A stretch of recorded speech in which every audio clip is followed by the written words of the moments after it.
हाँ तो दोस्तों आप सभी को बता दूं कि ये मैराथन क्लास का ये पार्ट 2 है और मैं आप सभी को विश्वास दिला देता हूं कि भाई ईवीएस जो भी क्वेश्चन पूछेगा इससे अलग नहीं जाएगा, क्योंकि ये जो है टोटल 43 पेज का है और काफ़ी लॉन्ग काफ़ी बड़ा है। ये नोट्स जो है जितने भी ईवीएस का टॉपिक है, तीसरा क्लास, चौथा क्लास, पांचवा क्लास, सभी टॉपिक पर क्वेश्चन बनाए गए हैं, तो दिक्कत थोड़ा भी नहीं होगा आप सभी को।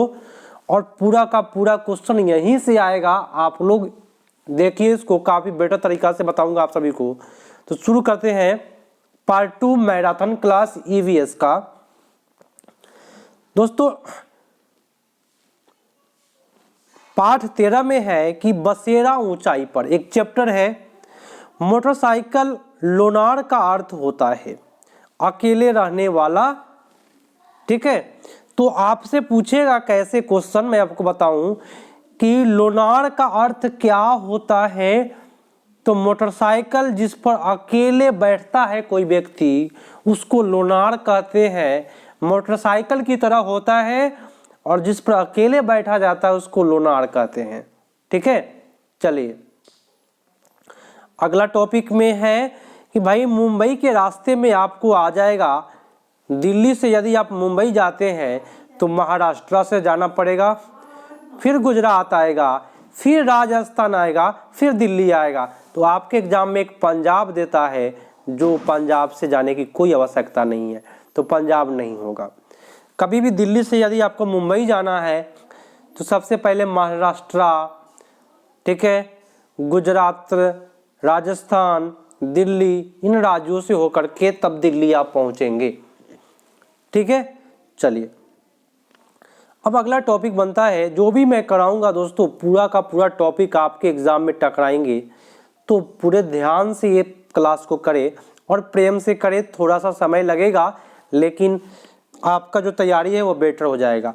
मुंबई से दिल्ली तक जो है वह 1400 किलोमीटर का रास्ता है और मैंने अभी अभी बताया क्या क्या, महाराष्ट्र, गुजरात, राजस्थान, तब जा कर के दिल्ली पहुंचते हैं। ठीक है, सभी रेगिस्तानी रेतीले और गर्म नहीं होते, याद रखिएगा जितने भी रेगिस्तान होते हैं वह रेतीला नहीं होता, गर्म नहीं होता। लद्दाख पहाड़ पर देखिए, लद्दाख एक ऐसा रेगिस्तान है जो ठंडा रेगिस्तान के नाम से जाना जाता है। याद रखिएगा वहाँ हमेशा माहौल कैसा रहता है, सूखा माहौल रहता है, वहाँ पेड़ पौधे भी नहीं उग पाते हैं, याद रखिएगा। तो रेगिस्तान की बात करें तो गर्म रेगिस्तान, ठंडा रेगिस्तान दोनों होता है।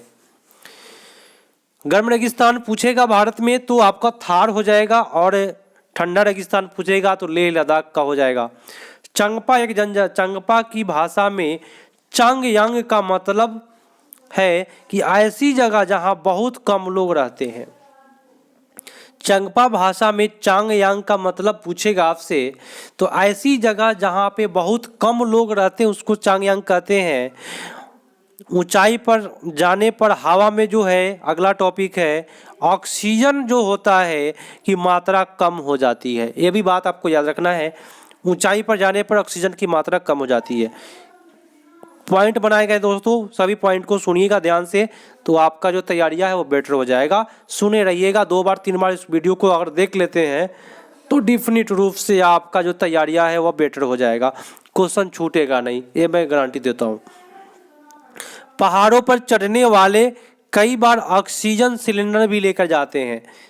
ठीक है, ये याद रखिएगा, ऑक्सीजन सिलेंडर के अंतर्गत क्या होता है, तो ऑक्सीजन के साथ हीलियम गैस होता है, ये भी आप याद करके चलिएगा।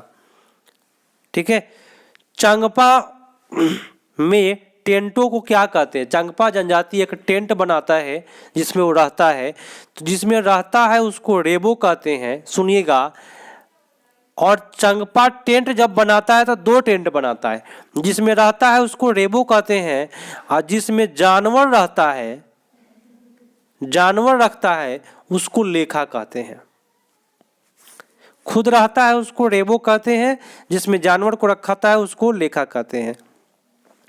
अगला टॉपिक लिखा हुआ है कि एक पश्मीना शॉल में सुनिएगा 6 स्वेटर के बराबर गर्मी होती है। इतनी गर्म पर मोटी बिल्कुल नहीं होता है। पश्मीना शॉल जो है ना 6 स्वेटर के बराबर गर्म देता है, गर्मी होती है उसके अंदर, लेकिन मोटा नहीं होता है दोस्तों।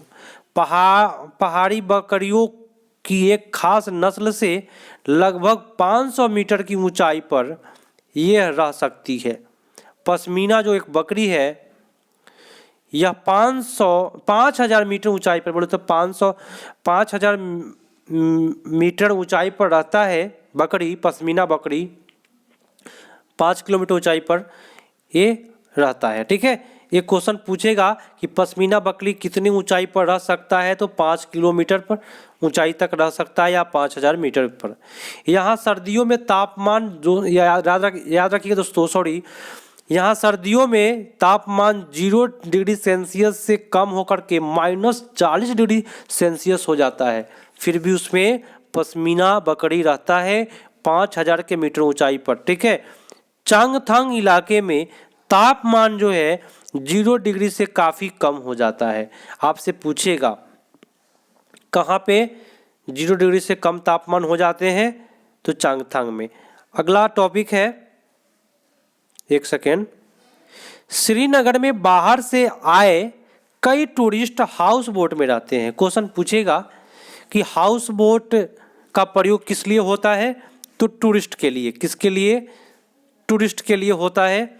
हाउस बोट की लंबाई आपसे पूछ देगा तो याद रखिएगा 80 फुट लंबे होता है। चौड़ाई पूछे तो 8 से 9 फीट इसकी चौड़ाई होती है। जालीदार खिड़कियां होती है ना, और उससे बाहर की ओर उभरी होती है। ये जो खिड़कियां होती है बाहर की ओर उभरी होती है, उसको क्या कहते हैं, तो इन्हें ढॉब कहते हैं। क्या कहते हैं दोस्तों? ढॉब। याद रखिएगा, खिड़कियां उभरी होती है, ठीक है, जिसको क्या कहते हैं? ढॉब कहते हैं। अब किसका खिड़कियां? तो हाउस बोट की खिड़कियां उभरी हुई होती है, जिसे क्या कहते हैं? ढॉब कहते हैं। हाउस बोट की लंबाई चौड़ाई मैंने आपको बता दिया। बोट की तरह बने लकड़ी के डोंगे पानी में तैरते रहते हैं। श्रीनगर की डल झील, लेक झील और झेलम नदी में इन डोंगे में कई परिवार रहते हैं। दोस्तों याद रखिएगा, डोंगे क्या चीज़ का बना होता है आपसे पूछेगा, तो याद रखिएगा लकड़ी का बना होता है। और ये डोंगे कहाँ चलते हैं, तो श्रीनगर के डल झील में। हाउस बोट भी आपको डल झील में मिल जाएगा, लेक झील, झेलम नदी में ये सब रहता है डोंगे। डोंगे क्या चीज़ का बना होता है? लकड़ी का पूछेगा। बर्फीले रेगिस्तान में लूमिंग बनता है दोस्तों, ये आप नोट कर लीजिए। और बालू वाले रेगिस्तान में नोट करिए मृग मरीचिका बनता है। मृग मरीचिका बालू वाले रेगिस्तान में बनता है, और बर्फीले रेगिस्तान में क्या बनता है? लूमिंग बनता है। चलिए, गुजरात के कच्छ इलाके में भूकंप जो आया था वो कब आया था, तो 26 जनवरी 2001 ईस्वी को आया था। ठीक है, कच्छ इलाके में, अहमदाबाद में पड़ता है ये। ठीक है, तो आपका ये क्वेश्चन पूछता है कि गुजरात में भयंकर भूकंप कब आया, केवल यही पूछता है। अगला है चैप्टर, उसी से ठंडा उसी से गर्म। मुंह से निकली हुई हवा बाहर के तापमान के मुकाबले ठंडी या गर्म दोनों हो सकती है। क्वेश्चन पूछेगा कि मुंह से निकला हुआ जो हवा होता है वह ठंडा होता है या गर्म होता है, तो जवाब देख के आइएगा, ठंडा गर्म दोनों हो सकता है, आपका ऑप्शन में रहेगा। सांस गर्म होती है और शीशा ठंडा होता है, इसलिए सांस के साथ आई भाप से ठंडे शीशे पर पानी की बूंदी जैसे बन जाती है, और यही नमी शीशे को धुंधला कर देती है। दोस्तों बचपन में हम लोग भी ऐसा कब किए हैं कि शीशा पर भाप छोड़ करके, ठंडे का मौसम आ रहा है ऊपर कुछ लिखने का काम करते हैं, जिसके कारण शीशा क्या हो जाता है, धुंधला हो जाता है। तो ये सब भी क्वेश्चन आपके एनसीईआरटी बुक में है, पढ़ना है तो प्रत्येक टॉपिक को ही लिख दिया गया है ताकि आपसे छूटे नहीं। प्रत्येक टॉपिक को आप जाने रहिएगा तो एक भी प्रश्न आपसे अगर आपके सामने में आता है तो छूटने की संभावना नहीं होगी। अब रहा उबला अंडा जो पचता है वह 3 घंटा में पचता है दोस्तों, लेकिन यदि कच्चा अंडा की बात करें तो वह 1 घंटा 30 मिनट में ही पच जाएगा। ये क्वेश्चन है आपका एनसीईआरटी बुक में। कच्चा दूध जो है 1 घंटा 15 मिनट में पचता है, लेकिन उबला हुआ दूध 1 घंटा में पच जाता है। ये आपका जो भी लिखा हुआ है एनसीईआरटी बुक से लिखा हुआ है। अब अगला है कि बिहार एक अरवल जिला है, एक अलवर जिला है, दोनों में डिफिकल्ट क्या है मैं आपको बताता हूँ। अरवल जिला कहे तो बिहार में रहेगा, अलवर कहे अलवर तो ये राजस्थान में, थोड़ा सा फर्क है। लॉ लास्ट में रहेगा तो बिहार होगा, और राजस्थान में लॉ 2 नंबर पर आता है, अलवर कहते हैं तो राजस्थान का जिला हो जाएगा। चलिए 5वां क्लास का ये पार्ट 1 है, कैसे पहचाना चींटी ने दोस्त को। जानवरों में भी देखने, सुनने और सूंघने और महसूस करने की शक्ति होती है, ये बात सही है। कई जानवर मीलों दूर से शिकार को देख सकता है, कोई जानवर है जो दूर से भी देख लेगा। कोई हल्की हल्की आहट से सुन लेता है।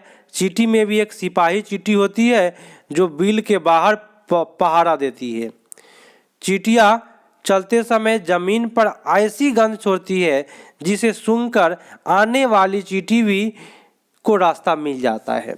आप लोग देखते हुए चींटी कभी भी चलेगा लाइन से ऐसे चलेगा, ठीक है, तो उसको गंध को सूंघ करके चलता है। कुछ नर कीड़े मकोड़े अपनी मादा को कीड़े को गंध से उसकी पहचान कर लेते हैं, ठीक है। कुछ जैसे कि रेशम का एक कीड़ा है जो कई किलोमीटर दूर अपने मादा को पहचान लेता है। मच्छर तुम्हारे शरीर के गंध, खास करके पैरों की तलवे और तुम्हारे शरीर की गर्मी से हमें ढूंढ लेता है। देखिए मच्छर जो है पैर के तलवे के गंध से ढूंढ लेता है मानव को, शरीर के गंध से मानव को ढूंढ लेता है। आप कहीं जाइए जहाँ मच्छर नहीं है, लेकिन कुछ देर के बाद वहाँ मच्छर आ जाएगा तो गंध से सूंघते सूंघते वो आ जाता है, ठीक है। मैं रेशम के कीड़ा हूँ, मैं अपनी मादा को उसकी गंध से कई किलोमीटर दूर से ही पहचान लेती हूँ, है ना, लेता हूँ। ये है ना एनसीईआरटी के बुक में लिखा हुआ है, उसी प्रकार से यहाँ पे लिख दिया गया है, ठीक है। चलिए, एक कुत्ता दूसरे कुत्ते के मल मूत्र की गंध से जान लेता है कि उसके इलाके में बाहर का कुत्ता आया था। देख लीजिए, ज्यादातर पक्षियों की आंख उसके सिर के दोनों तरफ होता है, और यही वजह है दोस्तों कि कई पक्षियां अपनी गर्दन बहुत ज़्यादा हिलाते हैं, क्योंकि उसका जो आंख है सामने होता है, सामने नहीं स्थिर होता है दोस्तों। सामने आंख उल्लू का होता है, आदमी के जैसा। एक क्वेश्चन पूछा था, क्योंकि ज़्यादातर पक्षियों की आंख पुतली घूम नहीं सकती, वही अपनी गर्दन घुमाकर आसपास देखते हैं, ठीक है। चीलबाज गिद्ध जैसे पक्षी हमसे 4 गुना ज़्यादा दूर देख सकता है, ठीक है। जो चीज़ें हम 2 मीटर की दूरी से देख लेते हैं, वही चीज़ें वह 8 मीटर की दूरी से चीलबाज गिद्ध देख लेता है। पंछी 8 मीटर की दूरी से किसी चीज़ को देख लेती है, हाँ वही बात हुआ चीलबाज गिद्ध। चलिए, रात में जगने वाला जो जानवर होता है हर चीज़ को कैसा देखता है, तो सफ़ेद देखता है और काला देखता है, याद रखिएगा।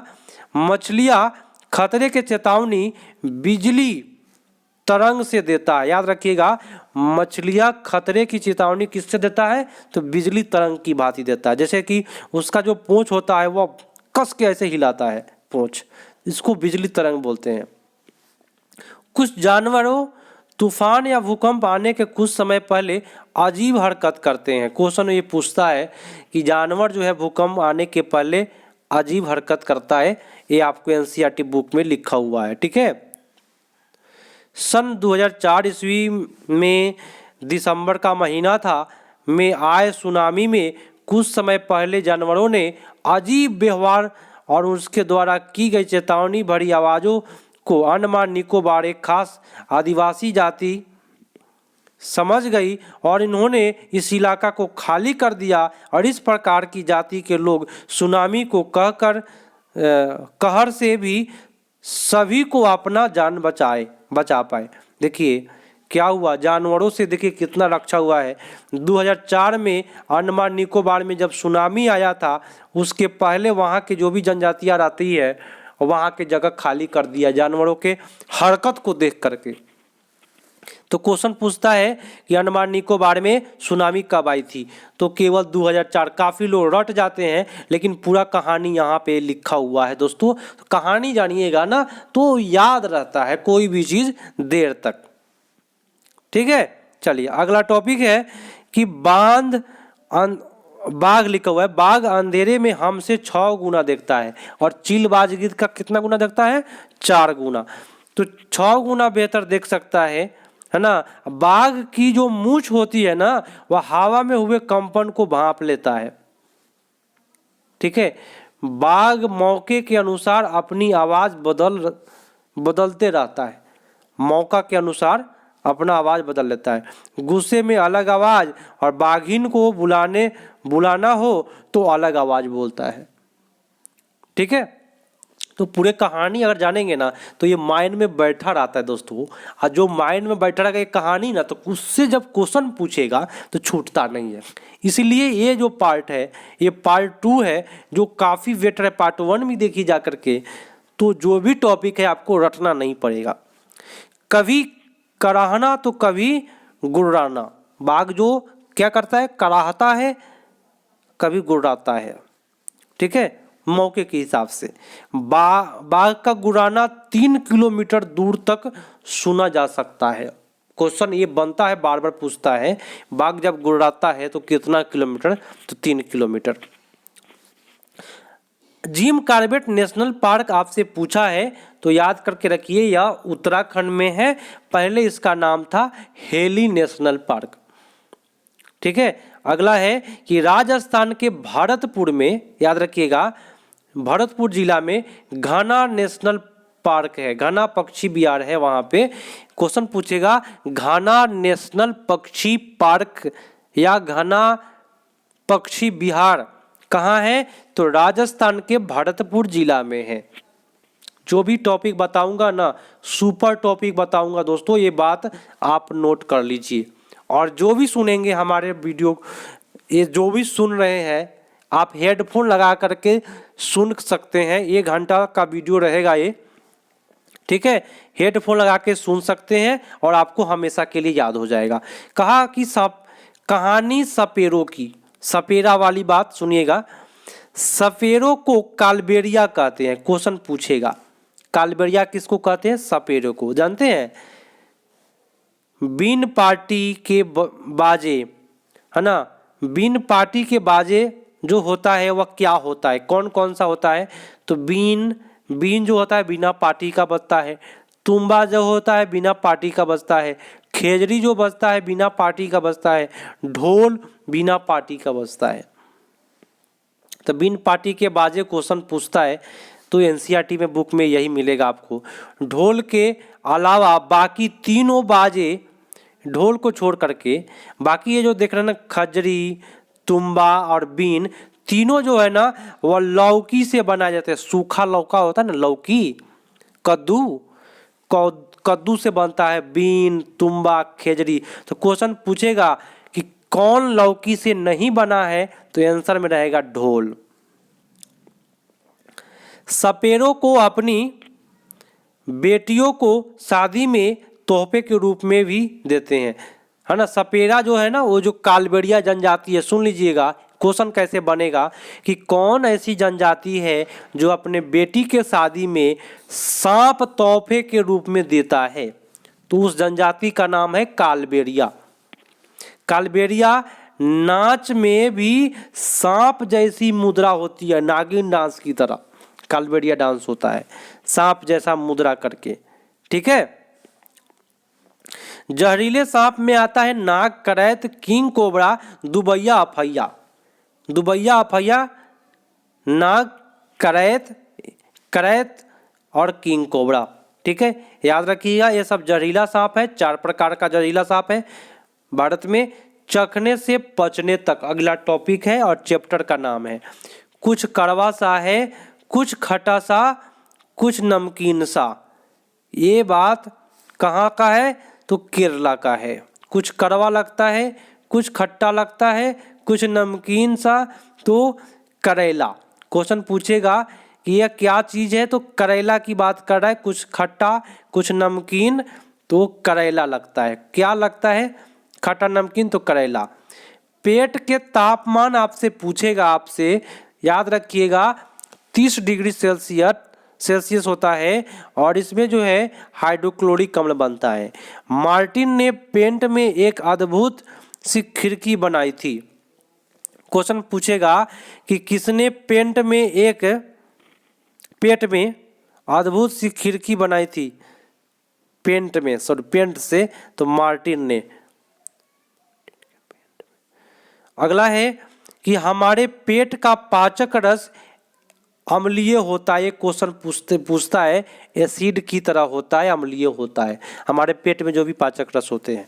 काला हांडी जो है वह जिला पूछेगा, उड़ीसा में है। क्यों पूछेगा दोस्तों? आप कहिएगा ना कि सर क्यों पूछेगा कालाहांडी, और तो पूछ सकता है ना कि जिला में कौन है। तो कालाहांडी ये चावल के लिए प्रसिद्ध है, जो आपको एनसीईआरटी बुक में पढ़ना है, और ये उड़ीसा में है। तो कालाहांडी में सबसे अधिक चावल पैदा किया जाता है, अभी मैं बोला, और दूसरे राज्यों में बेच दिया जाता है कालाहांडी का जो भी चावल होता है। अब डॉक्टर की बोमेंट तालिका याद रखिएगा।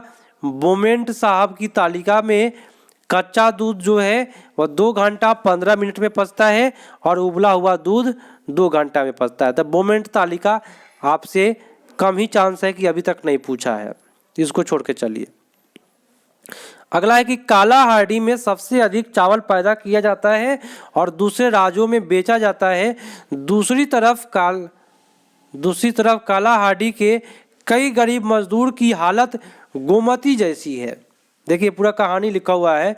कई बार तो यह धान गोदाम में पड़ा सड़ जाता है, फिर भी ऐसी जगह लोग भूखमरी का शिकार क्यों हो रहे हैं? देखिए कालाहांडी में चावल काफ़ी अधिक होता है और दूसरे राज्य में बेच दिया जाता है, और यहाँ के मजदूर देखिए भूखमरी से मर जाता है, भूखमरी का शिकार है। ठीक है, गोमती 30 साल की है जो कालाहांडी की है। क्वेश्चन पूछेगा कि गोमती का संबंध किससे है? तो कालाहांडी से है। ठीक है, वह 30 साल की है। खाए आम 12 महीने। चलिए, अत्रेयपुरम गांव कहाँ पे है? क्वेश्चन ये पूछता है।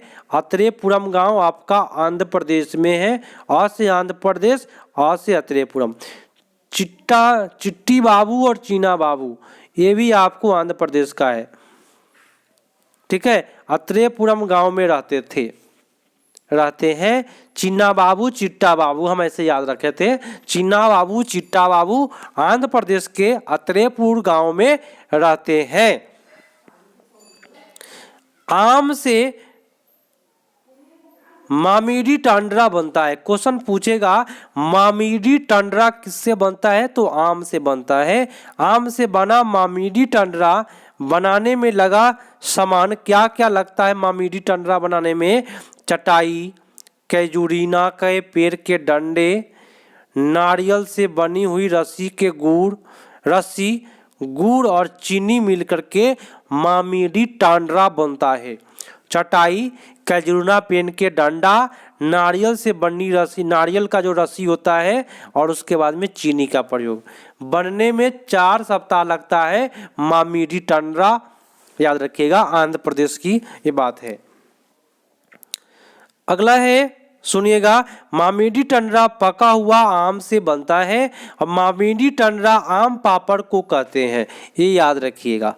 मामीडी टंडरा किसको कहते हैं? तो आम पापड़ को मामीडी टंडरा कहते हैं। आम को पूरे साल चलाने के लिए उसका अचार या आम पापड़, चटनी, टॉफी, रस आदि कई चीज़ों बनते हैं। ठीक है, तो आम को अगर पूरा साल चलाना है तो सबसे बेटर अचार डाल दीजिए। बीज 1948 ईस्वी में जॉर्ज मेस्ट्रल ने, याद रखिएगा, कुत्ते के साथ सैर कर रहे थे। पूरा कहानी टाइप का है दोस्तों, ताकि आपको जो भी याद हो ना वो कहानी पता रहेगा तो याद करने में आसान होगा। जब सैर कर रहे थे तो उन्हें दोनों पर बीज चिपके थे। मैंने एक कुत्ता देखा वहां पे छूटा हुआ है, जिस दोनों कुत्ते पर क्या थे, एक बीज चिपक गया था। लापटा देखे आप लोग, इस प्रकार से लापटा होता है ना, वही चिपका था। और जॉर्ज मेस्ट्रल साहब ने, उन्होंने बीज को देखने के लिए कई माइक्रोस्कोप का प्रयोग किया और उन्होंने देखा कि बीज में छोटे छोटे हुक थे। देखिएगा, लापटा में छोटा छोटा हुक था, माइक्रोस्कोप से देखा उन्होंने। किसने देखा? तो जॉर्ज मेस्ट्रल साहब ने देखा। लापटा जो होता है ना, उसको माइक्रोस्कोप से उसका हुक टाइप का जो था उसको देखा, और यह देखकर जॉर्ज मेस्ट्रल को वेलक्रो बनाने का आइडिया आया। तो आपका एग्जाम में जो भी पूछता है, मैं आपको बता दूं कि इससे क्या पूछता है, वेलक्रो का आविष्कार किसने किया? जॉर्ज मेस्ट्रल साहब। अब कहिएगा सर वेलक्रो होता क्या है? तो मैं बताऊंगा, एक साटने वाला जूता आता है, जूता पहन के ऊपर से चर से साट दीजिए, उधरिएगा तो कहेगा चर, या बैग में होता है चर से उतारने वाला। तो जो चर करता है ना, बैग साटने वाला जो होता है चर रसन करेगा, बैग को उतारेंगे तो वही, उसी का नाम है वेलक्रो। और उसका आविष्कारक जो थे जॉर्ज मेस्ट्रल साहब थे, जो ऑनलाइन एग्जाम में पिछला बार पूछा था। ठीक है, यह चर की आवाज करती है। चर जो शॉर्ट करता है ना, हुक के जैसा होता है, सट जाता है रुई में। चलिए, बूंद बूंद दरिया दरिया एक चैप्टर है, पार्ट 6 में है। सर मतलब तालाब को कहते हैं। क्वेश्चन पूछेगा, बूंद बूंद दरिया दरिया में सर किसको कहते हैं? तो तालाब को। चलिए, घर सीसर में बारिश की पानी इकट्ठा होता था। क्वेश्चन पूछेगा, बारिश की पानी कहाँ इकट्ठा होता था? कहाँ? तो घर सीसर में। ठीक है, राजस्थान में जैसलमेर के अलावा बहुत से इलाके ऐसे हैं जहां साल में बहुत ही कम दिन बारिश होती है। पानी इकट्ठा करने के लिए तालाब और जोहर बनाए जाते हैं। क्वेश्चन पूछेगा, तालाब और जोहर पानी इकट्ठा करने के लिए बनाए जाते हैं। पानी का स्रोत कहेगा तो बावड़ी, तालाब, धारा, है ना। सबसे पुराना इकट्ठा करने का है, सबसे पुराना स्रोत है बावड़ी, याद रखिएगा। उत्तराखंड में नई नवेली दुल्हन को ब्याह के बाद, क्वेश्चन पूछेगा कहाँ पे, नई नवेली दुल्हन को ब्याह के बाद नए गांव में आई, वहां के झरने या तालाब में जाकर सिर झुकाना पड़ता है। सिर झुकाकर उसका चेहरा दिखाया जाता है। कहाँ पे? नई नवेली दुल्हन को देखा जाता है। तो उत्तराखंड में यह रस्म है। 1901 सेकेंड, थोड़ा सा कलर चेंज कर ले। 1986 में जोधपुर और आसपास के इलाके में जब सूखा पड़ता था, तब भूली बिसरी बावड़ियों को एक बार फिर से याद किया जाता था। क्वेश्चन पूछेगा, बावड़ी को क्यों याद किया जाता था? जब वहां पे सूखा पड़ता था, जोधपुर में सूखा पड़ा था तो याद किया था लोग, क्योंकि बावड़ी में पानी जमा रहता है।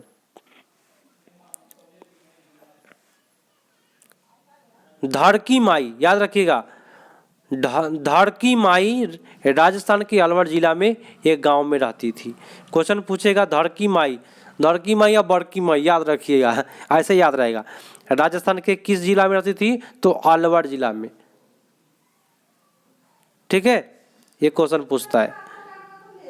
पानी के प्रयोग, देखिए दुनिया का सबसे नमकीन सागर पूछेगा तो वह मृत सागर है दोस्तों, एक क्वेश्चन पूछता है। यह इतना नमकीन है कि लगभग 1 लीटर पानी में 300 ग्राम नमक निकलता है। क्वेश्चन पूछेगा कि मृत सागर में 1 लीटर पानी में कितना नमक निकलता है, तो 300 ग्राम। गांधी जी का कहना था कि चीजें हमें कुदरत ने दी है, उसे बनाने पर बंदिश कैसी, और यही कारण है कि उन्होंने लोगों के साथ मिलकर अहमदाबाद से दांडी यात्रा समुद्र तक जाकर के एक लंबी यात्रा की और इस गलत कानून को, माने कि ये जो नमक कानून था, इस कानून को तोड़ा। और ये दांडी यात्रा जो हुआ था ये 1930 ईस्वी में हुआ था, याद रखिएगा। मच्छरों की दावत, देखिए मच्छरों से फैलने वाला रोग आपका है मलेरिया, डेंगू, चिकनगुनिया, 3 ही है। आसपास के पानी इकट्ठा जमा न होने दे, गड्ढे को भर दे ताकि मच्छर पैदा न हो। पानी के बर्तन, टंकी, कूलर को साफ रखे, मच्छर फैलने से रोकने का ये उपाय है दोस्तों, क्वेश्चन पूछता है। तो इकट्ठा में पानी जमा नहीं होने देंगे, बर्तन, टंकी, कूलर, पानी, कूलर को साफ रखेंगे, हर हफ्ता उसको सुखाएंगे, ठीक है। बोट की तरह बने लकड़ी के डोंगे पानी में तैरते हैं। क्वेश्चन पूछेगा डोंगे क्या चीज का बना होता है, तो लकड़ी का डोंगे क्या होता है, तो एक प्रकार का छोटा नाव होता है। श्रीनगर की डल झील, लेक झील और झेलम नदी में इन डोंगों को कई परिवार रहते हैं, डोंगे में परिवार रहते हैं। चलिए, मकान की तरह इस डोंगे में भी अलग अलग कमरे होते हैं, डोंगे में अलग अलग कमरा होता है। हाउस बोट, कई बड़े बड़े घरों के अंदर की छत पर लकड़ी और सुंदर नक्काशी होता है। हाउस बोट में जो नक्काशी होता है, क्वेश्चन पूछेगा उसको खतबंद कहते हैं। क्वेश्चन कैसे पूछेगा, हाउस बोट में जो नक्काशी बोले तो जो नक्शा बनाया रहता है, उसको डिजाइन बनाया रहता है, उस डिजाइन को खतबंद कहते हैं, ठीक है। चलिए, पत्थरों को काट कर एक पेड़ ऊपर रखकर बनाए जाते हैं और घर कश्मीर के गांव में दिखते हैं। तो दोस्तों ये जो है आते हैं अगले टॉपिक पर, कुछ यहाँ पे छूटा हुआ है। यहाँ के पुराने घरों में खासियत है कि यहाँ जालीदार खिड़कियाँ होती है, सब हो गया है, ठीक है। अब डायरेक्ट हम आते हैं जब धरती कांपी। ये आपका टॉपिक है कि मैं गुजरात के कच्छ इलाके में रहने वाली जिस्मा हूँ। अहमदाबाद 26 जनवरी 2001 को गुजरात के इलाके में भूकंप आया था। क्वेश्चन पूछेगा कि गुजरात में भूकंप कब आया, 26 जनवरी 2001 को। उसी से ठंडा उसी से गर्म, उसी से ठंडा उसी से गर्म डॉक्टर जाकिर हुसैन का है। हम हमारे देश के पूर्व राष्ट्रपति थे। और सांस, ये जो चैप्टर है वह सांस के बारे में लिखा हुआ है चैप्टर। सांस गर्म होती है और शीशा ठंडा होता है, ये तो चर्चा चला है, ठीक है।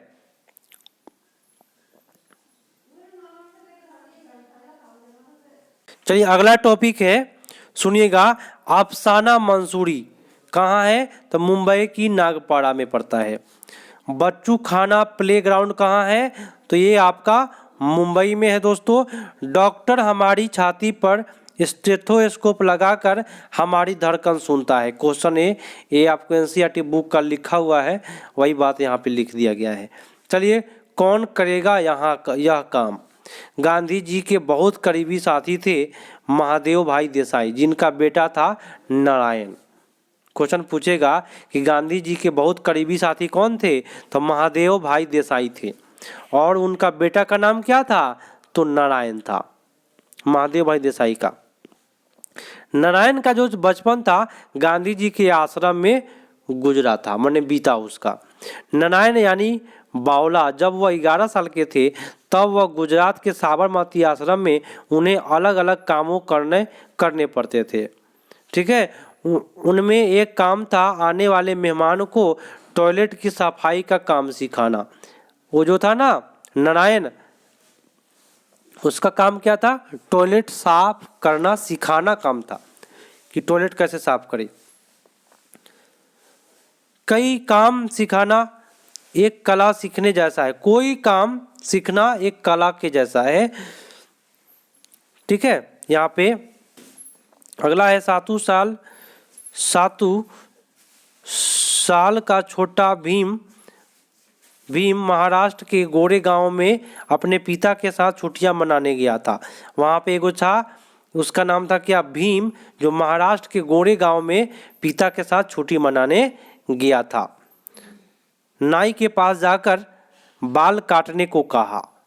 ठीक है, नाई के पास जाकर के भीम जो था ना, मैं आपको कहानी बताता हूँ, बाल काटने को कहा तो नाई उसको बोला था दोस्तों क्या कि मैं तुम्हारा बाल काटूंगा तो मैं गंदा हो जाऊंगा। ये जो भीम थे वह भीमराव अंबेडकर साहब थे और इन्होंने संविधान का निर्माण किया था। यही कहानी इसमें चर्चा किया गया है। अगला है हरे भरे घने जंगलों और पहाड़ियों के बीच खेरी गांव में जन्म हुआ था इसका।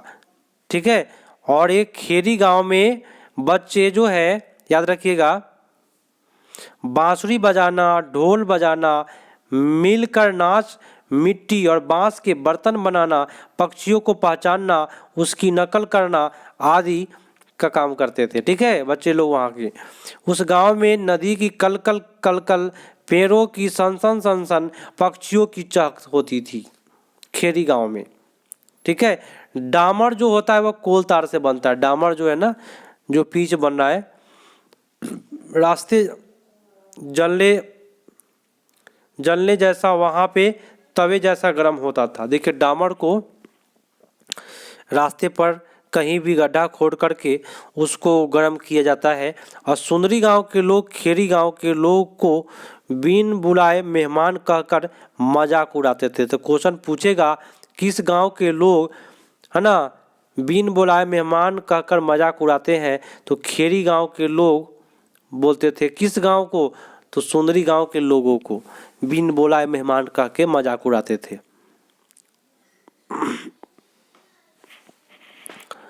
किसानों की कहानी, बीजों की जुबानी।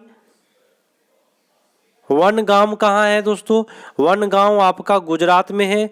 वनगाम, एक क्वेश्चन है आपका पूछता है कि वनगाम कहाँ है, तो वनगाम आपका कहाँ है दोस्तों? याद रखिएगा, वनगाम कहाँ है? गुजरात में है।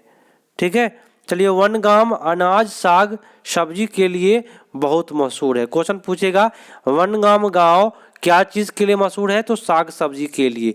याद रखिएगा, सूखी लौकी से मिट्टी से नीप कर उसमें बीज को रखा जाता है। लौका जो सूख जाता है ना, तो उसमें थोड़ा सा छिद्र करके उसमें बीज रखा जाता है और उसके मुंह को मिट्टी से लीप देते हैं। सर्दियों में खेत में ही ताजी सब्जियों के मसाले के साथ साथ मटके में भरे रहते हैं और उसे सील बंद कर देते हैं और कोयला के अंगारों में मटके से उलेट कर रखते हैं। सब्जियां पकाया जाता है और इस पकी सब्जी को कहते हैं ऊंधियूं। गुजरात में ऊंधियूं का मतलब होता है उल्टा। तो ये इससे क्वेश्चन आपका नहीं बनता है दोस्तों। चलिए, गुजरात में ऊंधियूं का मतलब क्या होता है, केवल यही पूछेगा। गुजरात में ऊंधियूं का मतलब होता है उल्टा, ये क्वेश्चन बनता है। अब देखिए, अगला टॉपिक है कि एक ही तरह के फसल बार बार उगाने से और दवाइयों से जैसे जमीन की जान ही खींच ली हो, है ना। एक ही तरह का अगर बार बार उगाएंगे तो जमीन क्या हो जाएगा? बंजर हो जाएगा दोस्तों। चलिए, केचुआ के बारे में। केचुआ जमीन में छेद बनाते हैं जिससे जमीन जो होता है वह पोली हो जाता है। ठीक है, और इस केचुए के मल में जमीन उपजाऊ बन जाता है। आटे को गूंथना भी एक तरह का तकनीक है। एक क्वेश्चन पूछता है, आटे को गूंथना क्या है? एक तकनीक है। किससे जंगल? सूर्यमणि क्वेश्चन पूछेगा, वह कहाँ का था रहने वाला? तो सूर्यमणि झारखंड का रहने वाला था। सूर्यमणि कहती है कि हम आदिवासियों की जिंदगी जंगलों से ही जुड़ी हुई है। तो क्वेश्चन पूछेगा सूर्यमणि का संबंध कहाँ से है? झारखंड से है। सूर्यमणि एक चमकता सितारा, है ना, गर्ल स्टार है। स्कूल जाकर अपनी जिंदगी बदल दिया था उसने। क्वेश्चन ये पूछता है सूर्यमणि के बारे में। स्कॉलरशिप लिया उन्होंने, सूर्यमणि ने। स्कॉलरशिप का दूसरा नाम पूछेगा, वजीफा कहते हैं उसको। सूर्यमणि को 10वीं दीदी से हुई जो पत्रकार थी। सूर्यमणि का भेंट एक व्यक्ति से हुआ, उसका नाम था 12वीं दीदी, और 12वीं दीदी क्या था, एक पत्रकार थी। ठीक है, और उसके साथ सूर्यमणि झारखंड जंगल बचाओ आंदोलन का काम करने लगी। देखिए सूर्यमणि है ना झारखंड का रहने वाली है, जो जंगल बचाओ आंदोलन पर काम की थी। किसके साथ, तो 12वीं दीदी के साथ। 12वीं दीदी कौन थी, तो पत्रकार थी। सूर्यमणि के बचपन का साथी कौन था, क्वेश्चन पूछेगा। सूर्यमणि के बचपन का साथी कौन था, तो विजय था। सूर्यमणि का एक और साथी था जिसका नाम था मिर्ची, जो दिन रात उसके साथ रहता था। क्वेश्चन पूछेगा। सूर्यमणि अपने मन की सारी बातें उसे बताती, मिर्ची सुनता और कहता चीची। देखिए मिर्ची को सूर्यमणि क्या कहता था, तो चीची कहता था, चीची। कुडुक भाषा में तोरंग का मतलब होता है जंगल। एक क्वेश्चन पूछता है। कुडुक भाषा जो है वह झारखंड की भाषा है दोस्तों, ये भी क्वेश्चन पूछता है। जंगल अधिकार अधिनियम 2007 के तहत मैं आपको बता दूं, किसी भी जंगल में यदि आप 25 साल रह जाएंगे तो वह जंगल का जमीन आपका हो जाएगा। ठीक है, अगला टॉपिक है दोस्तों कि मिजोरम में, टॉपिक है दोस्तों सुनिएगा, एक सेकेंड, चलिए। हाँ, मिजोरम में जो खेती होती है दोस्तों वह लॉटरी खेती होती है। तो क्वेश्चन पूछता है कि लॉटरी खेती जो है वह कहाँ होता है, तो मिजोरम में होता है। झरने के पानी पिया, वहीं पर रखे बांस के बने कप। देखिए क्वेश्चन पूछता है बांस का क्या बनता है, बांस का कप भी बन जाता है दोस्तों। ठीक है, झूम की खेती है, एक फसल काटने के बाद जमीन जो है वह कुछ साल तक आराम करने के लिए छोड़ देते हैं जमीन को। ठीक है, उसमें खेती नहीं करते। इस जगह जो बांस या जंगल उग जाता है ना, जो छोड़ते हैं, तो उसको उखाड़ते नहीं है, बांस को गिरा करके जला देते हैं। यह राख जमीन में खाद का काम करती है।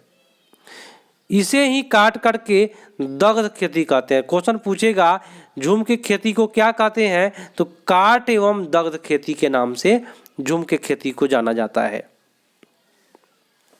फिर जब जमीन में खेती की बारी आती है तो जमीन में को जोता नहीं जाता। देखिए झूम की खेती में गहरी जोताई नहीं किया जाता है। क्वेश्चन पूछता है, लिखेगा कि गहरा जोताई किया जाता है झूम की खेती में, तो गलत होता है। झूम की खेती में हल्का छिछला जोताई किया जाता है, छिछला जोताई किया जाता है, और मिट्टी को हल्का हिला करके बीज जो है ना छिड़क देते हैं। और एक ही खेत में अलग अलग तरह के बीज जैसे मकई, सब्जियां, मिर्च और चावल बोए जाते हैं। ये बात सही है। फसल के साथ सभी अनचाही घास और पेड़ पौधे को उखाड़ते हैं और उन्हें गिरा देते हैं ताकि वह जमीन में मिट्टी में मिल जाए। जब जमीन में मिल जाएगा तो इससे जमीन क्या हो जाएगा, उपजाऊ बन जाता है, सड़ जाता है। फसल पकने पर गांव में सबसे बड़ा त्योहार मनाया जाता है, याद रखिएगा। सब साथ में खाना पकाते हैं और खाते हैं और मज़े करते हैं। यहाँ लोग चिराव नृत्य करते हैं, याद रखिएगा। झूम के खेती मिजोरम में होता है और वहाँ के लोग चिराव नृत्य करते हैं। इस नृत्य में क्या होता है, तो जमीन पर बांस की डंडी लेकर के दो लोग जोड़ी आमने सामने बैठता है और बैठ करके बांस को पीटते हैं। मिजोरम में लगभग जो है वह 3/4 लोग जंगल से जुड़े हुए हैं। क्वेश्चन पूछता है। ठीक है, चलिए अगला टॉपिक है, सुनिएगा। ऑस्ट्रेलिया की बात है। ऑस्ट्रेलिया में रहने वाले गेगर मेंडल के बारे में आप लोग जाने होइएगा, जिनका जो जन्म हुआ था 1822 ईस्वी में हुआ था, जो गरीब किसान परिवार में उनका जन्म हुआ था। और यह क्या थे? मंक माने मुनि थे। मंग मतलब क्या होता है? मुनि। उन्होंने 60 साल तक मठ में बगीचे में 28,000 पौधे पर बारीकी से प्रयोग को किया। क्वेश्चन पूछेगा कितने पौधे पर प्रयोग किया? तो 28,000 पर। मेंडल ने पौधे में पाया कि उन्होंने मटर के पौधे में कुछ ऐसे गुण हैं जो जोड़ियों में आते हैं, जैसे कि बीज का चिकना, खुरदरा होना, पीला, हरा होना, पौधे के तने का लंबा या नाटा होना। ठीक है, चलिए उसके आगे है कि चिकने बीज वाले, खुरदरे बीज वाले पौधे के बच्चे भी, यानी अगली पीढ़ी के पौधे में भी बीज ये तो चिकना या खुरदरा होते हैं। अगर 2 चिकना बीज रोप देते हैं ना तो खुरदरा भी हो सकता है। ऐसा नहीं होता कि एक बीज थोड़ा चिकना और थोड़ा खुरदरा बन जाए, ऐसा नहीं होता है। एक ही बीज में थोड़ा चिकना और खुरदरा नहीं होता है। ज़्यादातर जो बीज होते हैं वह पीले रंग के बीज होते हैं। ये क्वेश्चन पूछा हुआ है एनसीईआरटी में, पीले रंग के बीज होते हैं, है ना। पोलियो बीमारी जो होता है, पोलियो जीवाणु से नहीं होता दोस्तों, ये गलत लिखा हुआ है, पोलियो वायरस से होता है। ठीक है, याद रखिएगा। कुछ बीमारियां जैसे कि कुष्ठ रोग जो है वह जीवाणु से होता है। कुष्ठ रोग जीवाणु से होता है, याद रखिएगा, मैं बता दे रहा हूं। फिर चला काफिला, अगला चैप्टर है गुड़ और पुरनपोली।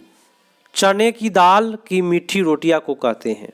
क्वेश्चन पूछेगा गुड़ और पुरनपोली को क्या कहते हैं? तो चने की दाल की मीठी रोटी को कहते हैं गुड़ और पुरनपोली। ये क्वेश्चन पूछता है। शक्कर के कारखाने में काम करने के लिए घर से बाहर 6 महीने के लिए जाना पड़ता है। अब कहेगा सर कैसे? देखिए पंजाब में चीनी मिल है, वहाँ पे 6 महीना के लिए चीनी मिल खुलता है, इसीलिए वहाँ 6 महीने के लिए ही मजदूर जाते हैं। यही बात लिखा हुआ है। नेफेंथिस जो है वह भारत के मेघालय में मिलेगा और ऑस्ट्रेलिया, इंडोनेशिया विदेश में आपको मिल जाएगा। और नेफेंथिस को ही घटपर्णी कहते हैं। ठीक है, याद रखिएगा। ऐसे भी होते हैं घर। मोलन गांव क्वेश्चन आपसे पूछता है वह कहाँ है? तो मोलन गांव आसाम में है। और आसाम में जो है वह 3 से लेकर के 4 मीटर ऊंचाई या 10 से 12 फीट ऊंचाई पर बांस के खंभों पर घर बनाए जाते हैं, क्योंकि वहां पे अधिक बारिश होती है। कहाँ पे? तो आसाम में। मनाली की बात करें तो मनाली आपका हिमाचल प्रदेश में है, एक पहाड़ी इलाका है। यहाँ भी बारिश बहुत कम होती है और बर्फ पड़ती है। जब ठंडा ज़्यादा हो जाता है तब धूप में बैठना अच्छा लगता है। कभी भी धूप की बात करें, हिमाचल प्रदेश मनाली की बात करता है। और यहाँ जो है वह मकान पत्थर एवं लकड़ी के बने होते हैं मनाली में। राजस्थान की बात करें तो यहाँ बहुत बारिश कम होती है और खूब गर्मी पड़ती है। लोग मिट्टी के घरों में रहते हैं और घरे की दीवार बहुत मोटी होती है। इन दीवारों को मिट्टी से लीप पोत कर सुंदर बनाया जाता है और छतें कटरीली झाड़ियों से बनी होती है राजस्थान में। तो क्वेश्चन पूछता है कि बज्जू गांव कहाँ है? तो राजस्थान में है। बज्जू गांव कहाँ है दोस्तों? तो राजस्थान में है बज्जू गांव। और एक और क्वेश्चन पूछेगा कि ठंडा रेगिस्तान कहाँ है? तो लद्दाख में है। ठीक है ना, चलिए अगला है कि घनत्व के बारे में पूछ रहा है। घनत्व में मैं आपको बता दूं कि पानी का सबसे अधिक घनत्व जो होता है वह 4 डिग्री सेल्सियस पर होता है अधिक। सबसे कम होता है वह 100 डिग्री सेल्सियस पर होता है कम, और 4 डिग्री पर अधिक होता है। ये याद रखिएगा। देखिए जिसका घनत्व पानी के घनत्व से अधिक होगा वह वस्तु पानी में क्या होगा? डूब जाएगा। घनत्व पानी के घनत्व से यदि कम होता है कोई वस्तु का तो वह पानी में तैरेगा। 100 ग्राम में 35 भाग लवणता होता है। 1 लीटर में 35 भाग लवणता होता है। ये मृत सागर की बात कर रहा है। ठीक है, इजराइल में एक मृत सागर है, लेकिन मृत सागर जब इजराइल में जब जाइएगा तो वहाँ 1 लीटर में 450 ग्राम आप नमक निकाल सकते हैं, इजराइल वाले मृत सागर में। तैराक जो होते हैं ना आराम से तैरते रहते हैं। ठीक है, कोई भी उसमें चीज़ डूबता नहीं है। सदिश राशि क्वेश्चन पूछता है दोस्तों, तो सदिश राशि में वेग त्वरण बल आपका सबसे हीट आता है। एक विस्थापन भी याद लिख लीजिएगा। अदिश राशि में केवल परिणाम होता है, और अदिश राशि में आपका द्रव्यमान, चाल, दूरी, ये सब आपका अदिश राशि के अंतर्गत आता है। चलिए, पृथ्वी से चंद्रमा का भार 1/6 भाग है। मान लीजिए कि आप यहाँ 60 kg का है, तो चंद्रमा पर आप 10 kg का हो जाइएगा, 6 से भाग कर दीजिए। ठीक है, चलिए, अस्पष्ट दृष्टि की न्यूनतम दूरी लिख लीजिए, थोड़ा सा पूछ देता है कभी कभी, 25 सेंटीमीटर जो 10वां में पढ़ना है। और सुनने का न्यूनतम दूरी 17 मीटर। यह जब मैं लिख रहा था 17 मीटर, मेरा नहीं, जब लिखवाया मैंने, मेरे यहाँ के स्टूडेंट ही लिखे हैं, तो ये 17 मीटर लिखा गया था सुनने की न्यूनतम दूरी। तो मैंने सोचा कि भाई देखने का भी न्यूनतम दूरी लिखवा दिया जाए। याद रखिएगा। चीज़ें, घरेलू उपाय, देखिए दूध को बचाना, देर तक रखना है तो उसको उबाल दीजिए। पके हुए चावल को क्या करिए, तो एक कटोरे में डालकर बर्तन में रख दीजिए। हरा धनिया को रखना है तो गीले कपड़े में लपेट करके रख दीजिए। लहसुन प्याज को बचा करके रखना है तो खुले में रखिए, उसको नमी से बचा कर रखिए। ठीक है, अब अगला क्वेश्चन पूछता है कि मिर्च कहाँ से आया, दक्षिणी अमेरिका से आया। भिंडी कहाँ से आया, अफ्रीका से आया। मटर, गोभी और मटर कहाँ आया, यूरोप से आया। सोयाबीन कहाँ से आया, तो चाइना से आया। कुछ सीखने की कुछ वजह, कई जगह मोटर लगा करके जमीन से पानी निकाला जा रहा है ना। तालाब में बारिश का पानी इकट्ठा होता था, अब वह नहीं हो रहा है। और ये जो है ये नहीं, ये सब हो चुका है। देखिए क्वेश्चन क्या बना है दोस्तों, एक कुआं की बात है, कुएं की बात है। बोले तो पहले एक कुआं में पानी था, लेकिन अब पानी नहीं है। इसका क्या वजह है, तो कई जगह मोटर पाइप लगाकर ज़मीन के पानी निकाला जा रहा है, जिसके कारण से पानी सूख गया कुआं का। तालाब जिनमें बारिश का पानी इकट्ठा होता था, अब वहाँ पानी इकट्ठा नहीं हो रहा है। आसपास जो है वह पार्क में भी सीमेंट से और पक्कीकरण कर दिया गया है। ठीक है, जिसके कारण कुआं सूख गया। नमकीन पानी में ज़्यादा घनत्व होता है, ये याद रखिएगा। साधारण पानी का घनत्व से ज़्यादा नमकीन पानी का घनत्व होता है। जानवरों का जो होता है ना, देखने और सुनने की जो शक्ति होती है, महसूस करने की जो शक्ति होती है, वो काफ़ी ज़्यादा होती है हम लोगों की तुलना में। जानवर मीलों दूर शिकार को देख सकता है और हल्की हल्की आहट से सुन लेता है, और कई जानवर अपने साथियों को सूंघ करके ढूंढ लेता है। चिट्ठी वाली बात हो गई है। एक टॉपिक यहाँ बनता है कि एक सेकेंड, डॉल्फिन, डॉल्फिन भी अलग अलग तरह की आवाज़ें निकालती है और एक दूसरे से बातें करती है। ठीक है, सिलौत के बारे में जानते हैं, 17 घंटा सोता है और वह 40 वर्ष तक जीता है, और वह भालू के जैसा दिखता है और उल्टा लटक करके मस्ती से सोता है दोस्तों सिलौत। और वो अपने जीवन काल में 8 पैर घूमने का तकलीफ उठाता है। सप्ताह में एक बार शौच करने के लिए पैर से उतरता है। चलिए, बाघ जो है अंधेरा में मनुष्य को 6 गुना बेहतर देख सकता है। बाघ जो है ना, मूंछ की हवा से भांप लेता है, ये आप लोगों को पता है। ठीक है, तो बाघ के बारे में हो चुका है।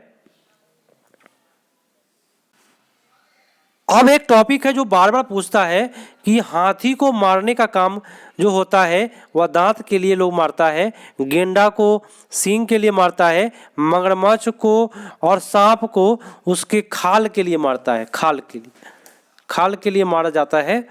कस्तूरी मृग को खुशबू के लिए मारता है लोग। जिम कॉर्बेट नेशनल पार्क कहाँ है, उत्तराखंड में है। और केवला देव घना पक्षी विहार कहाँ है, राजस्थान में है। गाय कई घंटा सोता है, तो 4 घंटा सोता है, याद रखिएगा। गाय कई घंटा सोता है, 4 घंटा। अजगर, अ से 18 घंटा। जिराफ लंबा जानवर है तो 2 घंटा। ब से बिल्ली, ब से 12 घंटा सोता है। ये सब याद रखिएगा। अगला टॉपिक है कि Victoria terminal Mumbai railway station में है। ठीक है, और वार्धा शहर गोरेगांव कहाँ है, महाराष्ट्र में है। सोहना गांव पूछेगा, हरियाणा में है। डेरी गाजी खान कहाँ है, गाजी खान कहाँ है दोस्तों? पाकिस्तान में है। मुंबई से दिल्ली तक की दूरी कितनी है? 1400 किलोमीटर है। और मुंबई से कश्मीर जाने में किस किस राज्य से होकर गुजरना पड़ेगा? तो महाराष्ट्र, गुजरात, पंजाब, जम्मू कश्मीर, राजस्थान से होकर गुजरना पड़ेगा। सालन क्या कहते हैं? सालन बोलते हैं तारी डार या रस वाली सब्जी। रस वाला सब्जी खाइएगा ना तो उसको सालन कहते हैं। और डामर किसे कहते हैं? तो कोलतार, अलकतरा को कहते हैं। क्रेस्कोग्राफ, देखिए क्रेस्कोग्राफ का खोज जगदीश चंद्र बसु ने किया था और इन्होंने इस यंत्र से पौधे को बढ़ने की गति का अध्ययन किया, है ना। क्रेस्कोग्राफ का खोज, पेड़ के लंबाई मापा जाता है क्रेस्कोग्राफ से, क्वेश्चन पूछेगा। आविष्कार किसने किया? तो जगदीश चंद्र बसु ने। केरल के निकटवर्ती राज्य अगर पूछेगा तो कर्नाटक, तमिलनाडु मार्क किएगा, ठीक है। तमिलनाडु का निकटवर्ती राज्य पूछेगा तो केरल, कर्नाटक, आंध्र प्रदेश हो जाएगा। कर्नाटक का निकटवर्ती राज्य गोवा, महाराष्ट्र, तेलंगाना, आंध्र प्रदेश। महाराष्ट्र के निकटवर्ती राज्य गुजरात, मध्य प्रदेश, छत्तीसगढ़, तेलंगाना, कर्नाटका। आप लोग वीडियो रोका करके देख सकते हैं। आंध्र प्रदेश का निकटवर्ती राज्य कर्नाटका, तेलंगाना, छत्तीसगढ़, ओडिशा। हरियाणा का निकटवर्ती राज्य हिमाचल प्रदेश, उत्तराखंड, उत्तर प्रदेश, राजस्थान, पंजाब। मध्य प्रदेश के 5 राज्य सटा हुआ है, राजस्थान, उत्तर प्रदेश, छत्तीसगढ़, महाराष्ट्र, गुजरात। तेलंगाना से 4 राज्य सटे हुए हैं, आपको पता है, महाराष्ट्र, छत्तीसगढ़, आंध्र प्रदेश, कर्नाटका। छत्तीसगढ़ से 7 राज्य सटे हुए हैं, उत्तर प्रदेश, झारखंड, ओडिशा, आंध्र प्रदेश, तेलंगाना, महाराष्ट्र, मध्य प्रदेश। झारखंड से 5 राज्य सटे हुए हैं, उत्तर प्रदेश, बिहार, पश्चिम बंगाल, ओडिशा, छत्तीसगढ़। बिहार से जो राज्य सटा हुआ है उत्तर प्रदेश, झारखंड, पश्चिम बंगाल, ठीक है। देखिए बिहार के उत्तर में नेपाल है, पश्चिम में उत्तर प्रदेश है, झारखंड उत्तर दक्षिण में है, पूरब में आपका पश्चिम बंगाल है बिहार का। अरब सागर से 5 राज्य सटे हुए हैं, केरला, कर्नाटका, गुजरात, गोवा, महाराष्ट्र, जो आपके एग्जाम के लिए काफ़ी हिट है। पाकिस्तान से 4 राज्य सटे हैं, गुजरात, राजस्थान, पंजाब, जम्मू कश्मीर। अफगानिस्तान से 1 राज्य सटा हुआ है, जम्मू कश्मीर। चीन से 5 राज्य सटा है, जम्मू कश्मीर, हिमाचल प्रदेश, उत्तराखंड, सिक्किम, अरुणाचल प्रदेश। बंगाल की खाड़ी से जो राज्य सटा हुआ है, तमिलनाडु, आंध्र प्रदेश, उड़ीसा, पश्चिम बंगाल। म्यांमार से 4 राज्य सटे हुए हैं, अरुणाचल प्रदेश, नागालैंड, मणिपुर, मिजोरम। बांग्लादेश से 5 राज्य सटे हुए हैं, त्रिपुरा, मिजोरम, असम, मेघालय, पश्चिम बंगाल। भूटान से 4 राज्य सटा हुआ है, सिक्किम, पश्चिम बंगाल, असम, अरुणाचल प्रदेश। नेपाल से 5 राज्य सटे हुए हैं, उत्तराखंड, उत्तर प्रदेश, बिहार, पश्चिम बंगाल, सिक्किम। आपका क्लास एंड हुआ। तो दोस्तों ये पार्ट 2 था, ईवीएस का, पूरा ईवीएस का निचोड़ था। तो दोस्तों आज के लिए इतना ही। वीडियो को आप लोग अधिक से अधिक शेयर करें। आप लोग के लिए काफ़ी बड़ा क्लास लेकर आया था और आप लोग लास्ट तक थे। बहुत बहुत धन्यवाद आप सभी को। शेयर करिएगा अधिक से अधिक, वीडियो को लाइक करिएगा। बाकी आपको क्लास पेडागोजी का चलते रहेगा, कोई दिक्कत नहीं होगी। हर लाइव होगा, हर सेशन कराऊंगा मैं आप लोगों को। और एक खासियत और एक बहुत बड़ी सूचना है कि 26 दिसंबर से मेरा स्कूल 31 दिसंबर तक बंद हो चुका है और मैं आप लोगों को काफ़ी अच्छा समय दूंगा। पेडागोजी और बेटर तरीक़ा से, काफ़ी एनर्जी से पढ़ाऊंगा, क्योंकि स्कूल तो जाना रहेगा नहीं। तो आप लोग के लिए मैं काफ़ी बेटर समय देने वाला हूं। और वो जो समय है मॉर्निंग में 9:30 और शाम को 7 बजे। काफ़ी एनर्जी से पढ़ाऊंगा, रिवीजन टोटल कराऊंगा, जिससे कि आपका एक बार में सीटेट निकले। तो दोस्तों आप एक टीचर बनने जा रहे हैं तो बच्चों के हित में ऑप्शन करके आइएगा, डिफरेंट उससे आपका निकलेगा। और मेहनत करने वाले का हार नहीं होता, मेहनत करते रहे। तो दोस्तों आज के लिए इतना ही दोस्तों, मिलते हैं अगले पार्ट में। तब तक के लिए धन्यवाद। जय हिंद।